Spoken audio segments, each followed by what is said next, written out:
Durant més de 3 hores, Barcelona va ser un clam.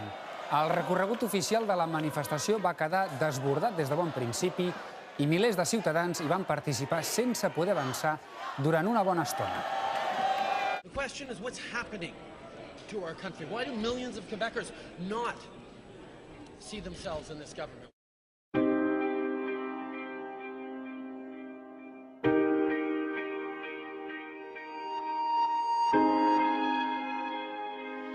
Vive Montréal! Vive le Québec! Vive le Québec libre!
Defensem bàsicament la nostra cultura.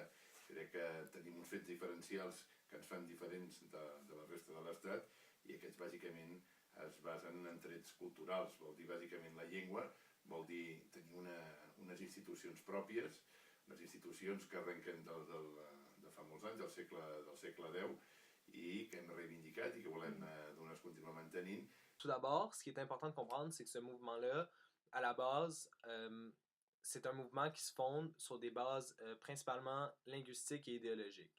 Donc, comme vous le savez, le Québec est la seule province au Canada qui utilise le français comme langue officielle. Cosa que és molt important per nosaltres, la voluntat d'autogovernar-nos i una cultura pròpia diferenciada de l'espanyola.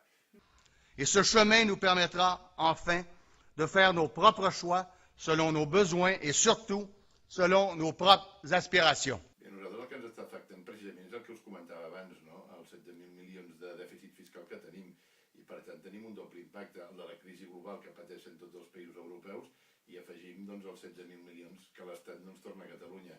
Per tant, nosaltres estem convençuts que suportaríem molt millor la crisi amb un estat independent o, si més no, amb una situació en la qual la nostra capacitat fiscal fos reconeguda. Sur le chemin de la souveraineté, la nation québécoise sera dans une meilleure situation financière qu'en 1995. En fait, en prenant en compte notre part des finances fédérales, le Québec souverain sera dans une bien meilleure situation financière que la plupart des pays occidentaux. Le climat économique est complètement différent pour le Québec de ce qui était, par exemple, en 1995, où le mouvement souverainiste était vraiment à son apogée. Donc aujourd'hui, le Québec représente environ 19,6% du PIB canadien et il se classe 7e en termes de province pour le PIB par habitant. Donc c'est un climat qui est complètement différent avec celui qui était présenté en 1995, où le PIB du Québec représentait environ 31%. Doncs la majoria que es configura al Parlament de Catalunya després de les eleccions, amb 50 diputats de Convergència, els 22 d'Esquerra Republicana i els diputats d'Iniciativa, tots ells van presentar una moció que es va aprovar de manera absolutament majoritària al Parlament en la primera sessió en la que es comprometen a tirar endavant aquesta consulta i a demanar l'opinió al poble de Catalunya. Per tant, jo crec que és una decisió molt clara i en aquest sentit jo crec que és un canvi històric molt important. Jo crec que durant aquest mandat i aquest compromís, durant aquest mandat s'haurà de tirar endavant aquesta consulta i per tant jo crec que respecte al que han estat les altres legislatures tenim un mandat clar del Parlament que s'haurà d'exercir i que s'haurà de veure finalment en aquesta consulta que se celebrarà probablement l'any 2014. C'est important de comprendre que la situation en ce moment est probablement pire qu'elle ne l'a jamais été. Et si on pense aussi à l'arrivée des nombreux immigrants au Québec, on peut comprendre que la majorité du temps, les immigrants sont indifférents à ce débat. Donc, le mouvement perd graduellement de l'importance avec le temps. Donc, on a pu, à l'aide de 2 référendums, en 1980 et 1995, connaître l'opinion des Québécois sur la séparation du Québec. En 1995, il y avait environ 49,42% des Québécois qui étaient en faveur de la séparation du Québec. Donc, voulez-vous vous séparer du Canada? Point final.